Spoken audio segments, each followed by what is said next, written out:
पण मार्कडवाडीमधून ही सगळी जी ठिणगी पडलेली आहे ती ठिणगी ज्यांनी चेतवली ना त्यांचं नावच आहे उत्तम जानकर. उत्तमजी, का तुम्हाला असं वाटतंय की ईव्हीएम मध्ये घोळ आहे?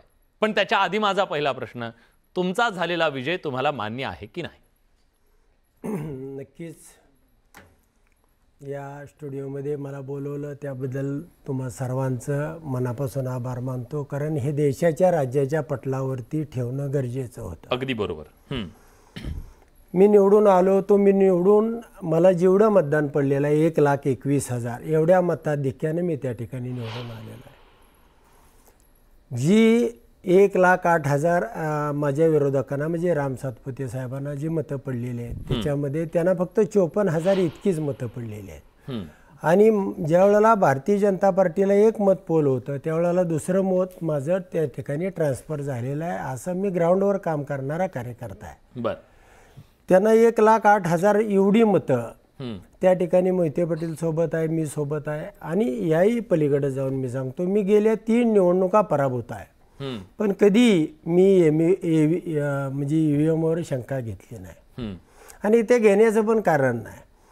पण यावेळेला म्हणजे असं वातावरण, कारण आम्ही ग्राउंडवर काम करतो. गेले अनेक निवडणुका मी एकूण माझ्या आयुष्यामध्ये 43 निवडणुका लढलोय आणि 43 निवडणुका लढलो. आणि त्याच्यातल्या ईव्हीएम वर किती होत्या? ईव्हीएम वर अनेक निवडणुका झाल्या त्या ठिकाणी, पण अनेक निवडणुका मार्केट कमिटी असतील, साखर कारखाने असतील, अनेक ग्रामपंचायती असतील, मी अशा अनेक निवडणुका लढलो. 37 निवडणुका मी पराभूत झालो आणि 6 निवडणुका मी विजयी झालो. परंतु अशा पद्धतीनं पहिल्यांदा मी आक्षेप घेण्याचं कारण या ठिकाणी असं होतं की राम सातपुतेंना या अगोदर लोकसभेला जे उमेदवार होते भारतीय जनता पार्टीचे त्यांना तालुक्यामध्ये 64,000 मतं पडली होती. आणि आमच्या सगळ्या तालुक्याला माहिती आहे, राज्याला माहिती असेल नसेल, जिल्ह्याला माहिती असेल नसेल, पण 64,000 मतं ही 20 कोटी रुपये खर्च करून पडलेली होती. त्यामधली पश्चिम भाग हा धनगर समाजाचा मोठा बेल्ट आहे. आमच्या तालुक्यामध्ये 2 भाग आहेत, पूर्व भाग मराठा समाजाचा आहे, पश्चिम भाग हा धनगर समाजाचा आहे. त्या ठिकाणी 23,900 म्हणजे जवळजवळ 22,900 म्हणजे 23,000 एवढी मतं कमी झाली. आणि पूर्व भागामध्ये त्यांना 11,000 मतं एवढी वाढली. त्याच्यामध्ये लाडक्या बहिणीचे एक 4,000 मतं साधारणतः वाढली असतील. असं सगळं धरून त्यांना एकूण 54,000 एवढी मतं त्या ठिकाणी पडलेली आहेत. मग 54,000 मतं पडलेली असताना 54,000 मतं म्हणजे 22.33% मतं झाली. आणि मग जर त्यांना अजून 4,000 मतं पडत होती तर 4ची मल्टिप्लाय होतात, त्यांना 8,000 मतं होतात. म्हणजे 1,08,000 अधिक 8,000 म्हणजे 1,16,000 त्यांना मतं पडलेस तर मी 1,13,000 वरती येत होतो. म्हणजे यांना फक्त 4,000 मताची आवश्यकता होती. आणि तेवढं झालं असतं तर एवढी 1,21,000 एवढी मतं ट्रान्सफर करायची आणि ती न दिसणारी बाब नाही. सगळ्या तालुक्याचा आक्रोश आहे. 91च्या 91 गावामधून रोज माझ्या दारामध्ये माणसांची गर्दी आहे आणि लोक म्हणतात की आमचं बॅलेट पेपरवर मतदान घ्या. आणि त्यामध्ये मार्कडवाडी एक गाव होतं की कसल्याही परिस्थितीत आम्हाला अन्न पाणी गोड लागत नाही. हे तपासायचं टेक्निक, मी काय आयटी इंजिनियर नाही. व्हीव्हीपॅट मध्ये कसं पत्रिका छापली जाते, काही लोकांनी आम्हाला डेमो मुंबईमध्ये पवारसाहेबांच्या उपस्थितीमध्ये दाखवला की ते 10 तासानंतर ते फ्लॅश आउट होते. त्याचं ड्युरेशन पिरियड 10 तास 12 तास तुम्ही लावाल तो, आणि ड्युअल पद्धतीनं छापलं जातं, पाठीमागं कमळ छापलेलं असं दाखवलं. खरं खोटं परमेश्वराला. पण आम्ही ग्राउंडवर काम करणारी माणसं आहे, बच्चू कडू असेल, मी असेल, यशोमती ठाकूर, कुणीही माणसं असतील, त्या ठिकाणी मताची अशी फेरफार, ज्या गावामध्ये मला 80% मतदान पडायला पाहिजे त्या गावामध्ये त्या ठिकाणी मी मायनसला आलो. तुम्हाला अपेक्षित मतं पडली नाही, त्यामुळे तुम्हाला असं वाटतं की ईव्हीएम मध्ये छेडछाड करण्यात आलेली आहे, ईव्हीएम मध्ये घोळ आहे, म्हणून तुमचा आक्षेप आहे. माझे या तुमच्या दाव्याला अनेक प्रश्न आहेत, पण त्याच्या आधी मी उत्तर घेणार आहे राम सातपुते यांच्याकडून. राम सातपुतेजी, आज हे निकाल अनेकांना चक्रावून टाकणारे आहेत. तुम्ही पराभूत झाला तरी सुद्धा तुमच्या पराभवाच्या बद्दल सुद्धा लोकांना, म्हणजे तुमच्या विरोधकांना असं वाटतं की तुमचा पराभव सुद्धा मॅनेज आहे. तुमचं काय म्हणणं आहे? तुम्हाला जेवढी मतं पडली तेवढी पडायलाच नको होती असं त्यांचं म्हणणं आहे. ईव्हीएम मध्ये घोळ झाल्याचा आरोप आहे. तुमचं या सगळ्याबद्दलचं नेमकं म्हणणं काय? हे सगळ्यात महत्वाची गोष्ट आहे की मी आपले धन्यवाद देतो या विषयामध्ये थोडं स्पष्ट बोलायला आपण आम्हाला संधी दिली. मुळात मार्कडवाडी गाव जे आहे, माझं घर त्या गावापासून 4 किलोमीटर अंतरावर आहे. बर. आणि सगळ्यात महत्वाची गोष्ट, आत्ताचे विरोधी उमेदवार जे कोणी निवडून आले आणि मोहिते पाटील यांनी त्या मार्कडवाडी गावामध्ये 75 वर्षांमध्ये कधी खडीच्या 2 पाट्या टाकल्या नाही. त्या गावामध्ये मी 21,89,00,000 रुपयाचा निधी दिलाय. माझे सगळे काम आहेत. मी त्या गावामध्ये 5 बंधारे मंजूर केले. त्या गावाला जाणारे सगळ्या बाजूचे रस्ते मी चांगले केले. त्या गावामध्ये 7 कोटी रुपये खर्चून मी वशा मारुती हे एक देवस्थान, एक पर्यटन स्थळ मी डेव्हलप केलं. ज्या गावामध्ये कधी 1 रुपया निधी नव्हता त्या गावामध्ये मी बोटिंग क्लब सुरू केला. त्या गावामध्ये मोठ्या प्रमाणामध्ये निधी दिला. मुळात ह्या सगळ्या कामावर विश्वास ठेवून तिथल्या जनतेने आम्हाला मतदान केलं. मुळात ह्या विरोधी उमेदवाराने आणि यांनी सगळ्यांनी त्या गावात पैसे वाटायला दिले आणि तिथल्या लोकांवरती संशय म्हणून कसे काय मतं पडले नाही म्हणून अशा पद्धतीचं एक राजकारण करण्याचा, एक खोटा नरेटिव्ह सेट करण्याचा प्रयत्न केला. आणि मार्कडवाडी ग्रामस्थ म्हणतायत माझं त्या गावामध्ये, त्या ठिकाणी निम्मी पार्टी माझी आहे, त्या गावातली जनता माझ्या सोबत आहे. आज देवेंद्रजी फडणवीस साहेब मुख्यमंत्री झाले, त्या गावामध्ये बॅनर लागले अभिनंदनाचे. मुळात एक खोटा नरेटिव्ह करायचा प्रयत्न म्हणून लोकसभेच्या वेळेस ईव्हीएम वर यांनी का आक्षेप घेतला नाही. या ठिकाणी या समोरच्या उमेदवाराने मला जर जिंकायचंच असतं ईव्हीएम वर तर आम्ही हरलो कशाला असतो, आम्ही सीट काढलं असतं ना. मुळात सगळ्यात महत्वाची गोष्ट. आणि ते जे परसेप्शन सांगताय की हे डबल होतंय, ट्रिपल होतंय, याला लॉजिक काय? लॉजिक वरती त्यांनी पटवून सांगावं की याला हे लॉजिक आहे. पुरावा लॉजिक काही लावता येईल समजा. नाही, मी याच्यावरती बिलीव्ह करतो, त्यांनी लॉजिक सांगा. मुळात पुरावा तर दूरची गोष्ट आहे, यांच्याकडे लॉजिक सुद्धा नाही. इलॉजिकल अशा पद्धतीने बेसलेस आर्ग्युमेंट करायची आणि चुकीच्या पद्धतीने हे बोलायचं. हा या आमच्या माळशिरस तालुक्यातल्या जनतेला विरोधी उमेदवाराचा आणि मोहिते पाटलाचा स्वभाव माहिती आहे. मुळात मी त्या ठिकाणी 15-15 तास जनता दरबार घेतले. मी माळशिरस तालुक्यामध्ये उत्तमराव जानकर यांना सुद्धा माहिती आहे की मोहिते पाटलांनी कधी पश्चिम भागामध्ये फुटकी कवडी दिली नाही. त्या भागामध्ये मी शेकडो कोटीचा निधी दिला, गावागावामध्ये रस्ते केले. त्यामुळे तिथल्या भागातली जनता माझ्या सोबत आहे. त्यामुळे मार्कडवाडी गाव जे आहे, मुळात या मार्कडवाडी गावामध्ये मी 21,89,00,000 रुपयाचा निधी दिला. त्या भागातले अनेक कामं केले. मी आपल्याला आता यादी पाठवतो, तुम्ही ती तुमच्या स्क्रीनवरती दाखवा. माझ्याकडे कामं झालेले आहेत, तिथली जनता आहे, तुम्ही जनतेला जाऊन विचारा. इतके कामं केले, त्यामुळे कामाच्या माणसाच्या मागे तिथे जनता उभा राहिली. मुद्दा कळला. विकास कामं तुम्ही केली, त्याच्या बळावर तुम्हाला तिथे मतं मिळाली असं तुमचं म्हणणं आहे. मग उत्तमराव, प्रश्न हा निर्माण होतो, तुम्ही कशाच्या बेसवर म्हणताय की मला तिथं मतं अधिक मिळायला पाहिजे होती, समोरच्याला मतं मिळायला नको? एक मिनिट विलासजी, मी एकच मिनिट बोलतो. आता विरोधी उमेदवार समोरचे आमदार जे म्हणतायत की मला मागच्या 3 निवडणुकीत इतके होते. तुम्हाला मागच्या 3 निवडणुकीत होते तेव्हा मी नव्हतो, मी कामं केलेत म्हणून मला त्या ठिकाणी मतं पडलेत. मुळात कामाच्या जोरावर मतं दिले. ठीक आहे, कामाचं सांगू नका. तुमचा बेस तो होता. मी उत्तमरावजी, कशाच्या बेसवर तुम्ही असं म्हणताय की ही मतं तुम्हाला मिळाली नाहीत? त्यांचं लॉजिक त्यांनी सांगितलं, तुमचं लॉजिक काय? नाही, लॉजिक तिथं भारतीय जनता पार्टीला अनेक वेळा माझ्या विरोधामध्ये 2009ला उमेदवार उभे केलेले होते आणि त्यावेळी त्यांना फक्त 5,000 एवढी मतं पडली होती. दुसरा असा विषय आहे की ते गाव कधी, म्हणजे या पाठीमागच्या सगळ्या निवडणुका तुम्ही काढून बघा, त्या गावानं कधी, म्हणजे माझ्या विरोधात मोहिते पाटील असताना सुद्धा, म्हणजे मोहिते पाटलाने अनेक विकास कामं केलेली हे सांगतायत. ते आळंदी पंढरपूर जो रस्ता गेलेला आहे त्या हद्दीमधून ते सांगतायत का काय? त्या गावामध्ये येड्या बाबळी शिवाय आणि एकही रस्ता, आणि तो विकासाचा त्या ठिकाणी मुद्दा जर असता ह्यांचा, तर त्या ठिकाणी गावकऱ्यांनी ह्यांनाही बोलवून मतदानाला त्या ठिकाणी बोलवलेलं होतं. बॅलेट पेपरवरती मतदान होतं. पोलीस फोर्स राम सातपुतेने का घातली? त्या ठिकाणी CRPFचे जवान का बोलवले? घरात बायका माणसापर्यंत पोलीस का पाठवले? आणि हे मतदान काय कुठलं ऑथेंटिक नव्हतं किंवा या मतदानाला काहीही नव्हतं. हे फक्त उत्तमराव, एक मुद्दा आहे, ठीक आहे, तुमचा मुद्दा आहे, पण त्याला तुम्ही कुठल्या तरी जनतेला गृहीत धरताय असं नाहीये का की त्यांनी मलाच मतदान केलं पाहिजे? अहो, या देशामध्ये इंदिरा गांधींना पराभूत केलेला आहे. मग इंदिरा गांधींनी लॉजिक असं द्यायचं का? अटल बिहारी वाजपेयींना पराभूत केलेला आहे, भल्या नेत्यांना या निवडणुकीमध्ये भल्या बाळासाहेब थोरातांना पराभूत केलेला आहे. त्यांनी हेच लॉजिक द्यायचं का की मला आजपर्यंत कधीच पाडलेलं नाही आणि आता कसं पाडलं? काहीतरी गोष्ट लॉजिक पाहिजे ना त्याला.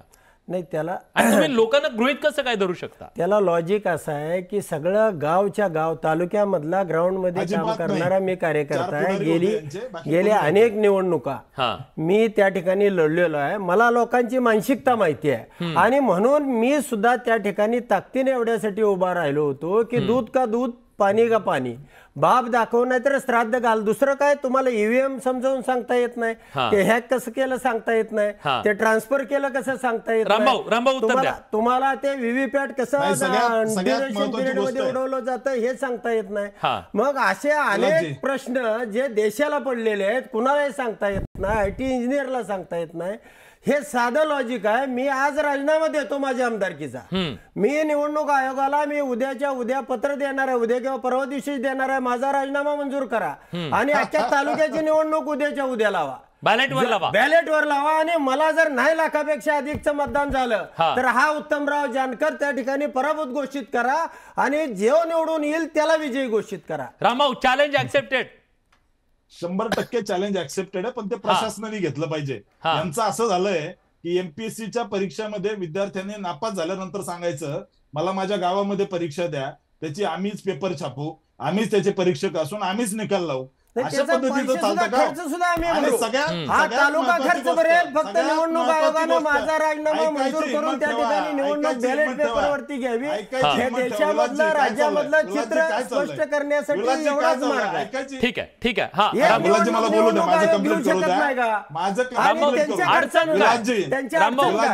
विलासजी मला बोलू द्या. प्लीज प्लीज बोला. विलासजी, सगळ्यात महत्वाची गोष्ट आहे की आता समोरचे जे आहेत विरोधक ते सांगतात की आम्ही याला लॉजिक नाहीये किंवा अशा पद्धतीने बोलतायत.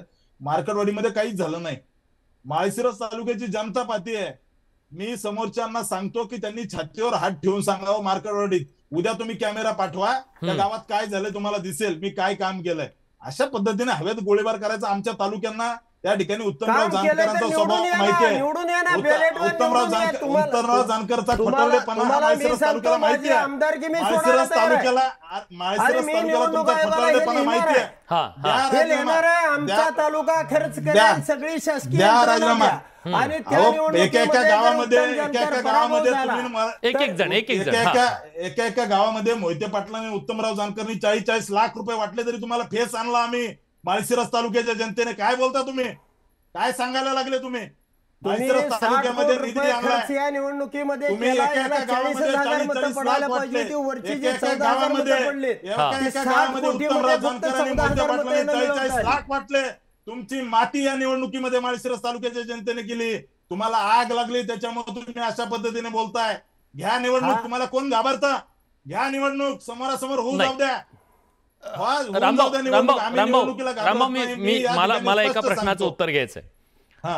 उत्तमरावजी, जर समजा तुम्ही गंभीर आरोप करताय, तुमच्या या आरोपाच्या नंतर देशभरात ईव्हीएमच्या विरोधात आंदोलन पेटणार आहे, राहुल गांधी तिथे येणार आहे, तिथून ते हे करणार आहेत.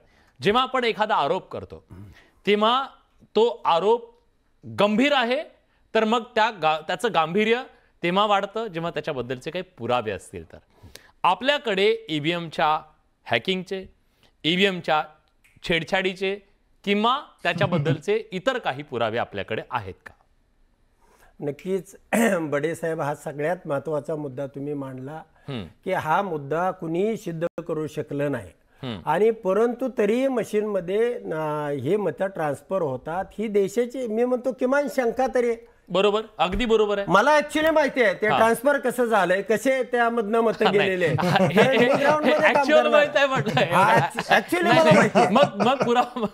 मग त्याच्यामध्ये जर ह्या देशाची लोकशाही वाचवायची असेल, आता ईव्हीएमच्या माध्यमातून तुम्ही लोकसभेला कुठे गेली लोकशाही? राज्यामध्ये तयार केलेली आहे. ते म्हणतात लोकसभेला काय झालं होतं तेव्हा तर तुम्हाला एवढी मतं पडली. असू द्या, त्यांनी 400 पारचा नारा दिला, हे 100 पण आले नाहीत. वरच्या 140 जागा जादाच्या घेण्यासाठी यांनी निरेटिव्ह पेरलं. काय झालं? 140 मतदारसंघामध्ये ते सुद्धा केलं. महाराष्ट्रामध्ये कुठं केलं कुठं नाही, माझ्या मडा मतदारसंघामध्ये ते नव्हतं, मी ठामपणानं सांगतोय. पण या विधानसभेच्या निवडणुकीमध्ये सगळ्या ठिकाणी त्यांनी अशा पद्धतीने जे जे आले ते आम्ही ईव्हीएमला चकवून आलो. बरेचसे जे लोक आले म्हणजे ही लाडकी मशीन आहे, म्हणजे तुमच्याकडे चकवा पण आहे ईव्हीएमचा. म्हणजे त्याच्या पार गेलो आम्ही, त्याच्या 1,21,000 एवढ्या लीड वरती गेलो म्हणून 13,000 आलो, नाहीतर आम्ही गमतीचा भाग सोडा. पण जर तुमच्याकडे ईव्हीएमचं उत्तर आहे, ईव्हीएमला चकवा देण्याचा आहे, तुम्ही बाकीच्या नेत्यांना हे सांगितलं नाही की आपण असा चकवा देऊ शकतो ईव्हीएमला? चकवा दिला म्हणजे त्या ठिकाणी मी 1,21,000 एवढ्या मताधिक्यावरती गेलो. ओके. आणि म्हणून मी 13,000 ईव्हीएमला चकवा म्हणजे यांचे सेट केलेलं होतं, ह्यांना वाटत होतं 58.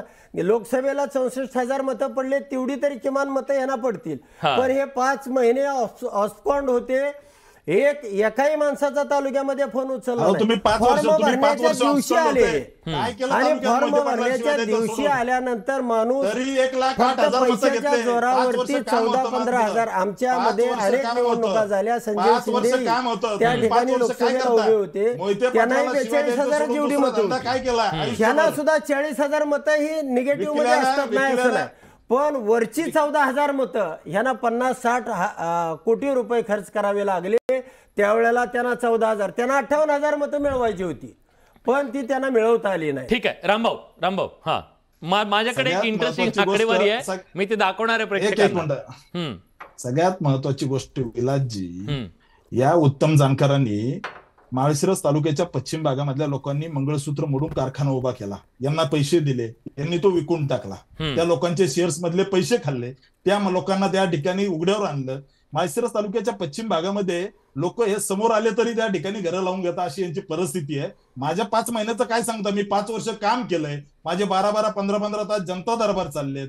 माळशिरस तालुक्यामध्ये कामाचा माणूस म्हणून माझी प्रतिमा आहे, म्हणून 1,08,000 मतं मला पडले. सगळ्यात महत्वाची गोष्ट, यांना पळताभुई कमी झालेली आहे. येत्या काळामध्ये माझं ओपन चॅलेंज आहे की तुम्ही कशी निवडणूक घ्या, तुम्हाला त्या ठिकाणी आणि वेळ लागणार नाही, यांचा जातीचा दाखला उडेल आणि भविष्यात त्या ठिकाणी पोटनिवडणूक लागेल, हा मला विश्वास. एक मुद्दा या सगळ्यामध्ये आहे, ही आकडेवारी मला वाटतं की जर चुकीची असेल तर दोघांनी करेक्ट करा, कारण याचा संदर्भ जास्त मला माहिती आहे. 2019ला विधानसभा निवडणुकीत जानकर हे मोहिते पाटलांच्या सोबत नव्हते, बरोबर? सातपुतेंविरोधात अपक्ष लढले होते. त्यावेळी तुम्हाला म्हणजे उत्तमराव जानकरांना 1,346 नाही, मार्कडवाडीचं बद्दल, मार्कडवाडीमध्ये 1,346, सातपुतेंना 300 मतं पडले.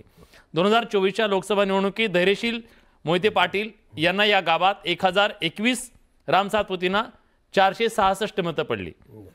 विधानसभा निवडणुकीत जानकरांना 843 आणि राम सातपुतेंना 1,003 मतं पडली. धनगर समाज या विधानसभा निवडणुकीत तुमच्या सोबत न राहता त्यांच्या सोबत गेला असेल आणि कदाचित त्याचा फटका तुम्हाला बसला असेल, कारण तिथं मराठा विरुद्ध धनगर अशा प्रकारची तिथे राजकीय सुप्त लढाई सुद्धा झालेली होती. या लढाईमध्ये मोहिते पाटील तुमच्या बाजूने असल्यामुळे ही मतं अशी गेली, अशा प्रकारची थेअरी मांडली जाते. असे होऊ शकते ना, जातीय समीकरण बदलू शकतं ना उत्तमरावजी? नाही, याच्यामध्ये 5 महिन्यामध्ये जातीय समीकरण भरण्यासाठी कुठलाही मुद्दा घडला नाही. मार्कडवाडी गाव हे मार्कडवाडीच नाही, मी काय म्हणतो म्हणजे बडे साहेब, 91च्या 91 गावामध्ये कुठलेही घ्या, मार्कडवाडी हा त्यातला सब्जेक्टच नाही. मार्कडवाडी गावानं बंड केलं आणि त्या बंडामध्ये 1400 मतदान जर तुम्हाला नाही गावाने केलं नाही, गावाने यांचे 4 पुढारी होते, त्या ठिकाणी ते म्हणतात गावाने बंड नाही केलं, तुमच्या 4 पुढारी होते. तुम्ही बडे साहेब पाहिला असेल की त्या ठिकाणी महिला सुद्धा 5-25 आल्या होत्या. महिलांनी सुद्धा सांगितलं आम्हाला रक्तबंबाळ करा, तुम्ही काट्या घाला, तरी सुद्धा आम्हाला मतदान करायचं आहे. पण उत्तमरावजी, जर समजा आपण असं गृहीत धरलं, हे इथल्या व्यवस्थेलाच आव्हान नाही ठरणार? इथल्या व्यवस्थेने लोकशाही प्रक्रियेतून एखादी निवडणूक झाल्याच्या नंतर तिथं पुन्हा निवडणूक घेणं इथल्या व्यवस्थेला चॅलेंज नाहीये? काय पायंडा पडेल या देशामध्ये? आम्हाला दुसरा त्या ठिकाणी गावाला दुसरा मार्ग नाही, आणि म्हणून या ठिकाणच्या एकाच गावानं नाही, सगळ्या गावांनी अशा 200-200-500 सह्या केलेल्या आहेत. आणि त्या ठिकाणी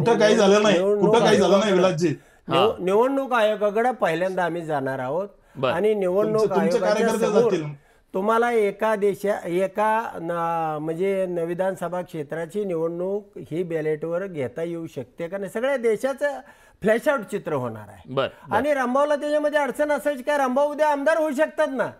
मी माझे आमदार एक तर राजीनामा द्यायला तयार आहे, ते म्हणतात तुम्ही आमदार सुद्धा होऊ शकता, त्यांच्या आमदारकी जाऊ शकता, तुम्ही जर एवढे काम केले असतील तर तुमच्यासाठी चिटकून आलाय तुम्ही, म्हणजे घासून आलाय, ठासून येऊ शकता, येऊ शकता तुम्ही आमदार म्हणून या सरकारमध्ये मंत्री होऊ शकता. मग काय हरकत आहे, तुम्ही पण करा मागणी. निवडणूक आयोगाकडे माझ्या सोबत चला, मी निवडणूक आयोगाकडे हे मागणी करतात तसे तुम्ही पण करा, मग काय हरकत आहे एकदम. हा विलासजी एक मिनिट, मी सांगितल्याप्रमाणे एखादा मुलगा नापास होतो त्यावेळेस त्याने स्वतःच परीक्षा घ्यायची, आई वडिलाला परीक्षा करायची, पास झालाय ना मार्क कमी पडलेत त्याला, UPSC मध्ये पास झालाय, त्याला नोकरी सुद्धा आहे, पण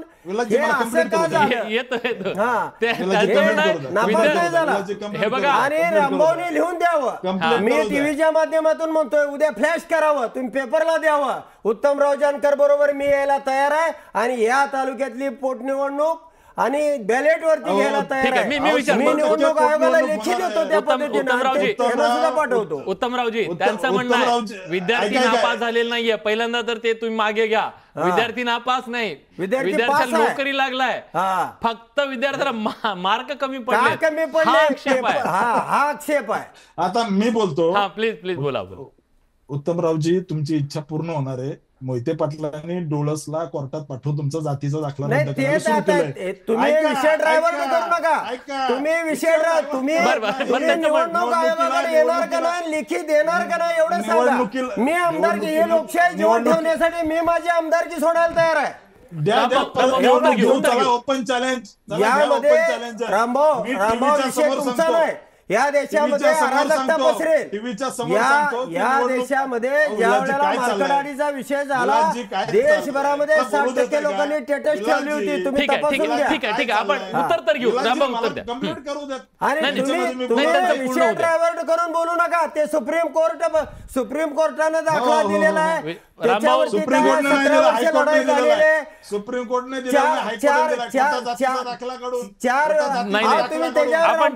रामभाऊ विषय तुमचा मार्कडवाडी, तुम्ही मार्कडवाडीवरती मी उमेदवार आहे, मी कार्यकर्ता उभा करतो. रामभाऊ मी जाऊ द्या, माझं सोडा, लोकशाहीसाठी मी माझी आमदारकी सोडायला तयार आहे.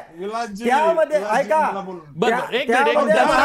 कुठलाही माणूस उत्तमरावजी त्यांचं म्हणणं पूर्ण होऊ द्या, आपण बोलू, त्यांचं म्हणणं तरी ऐकून घेऊ.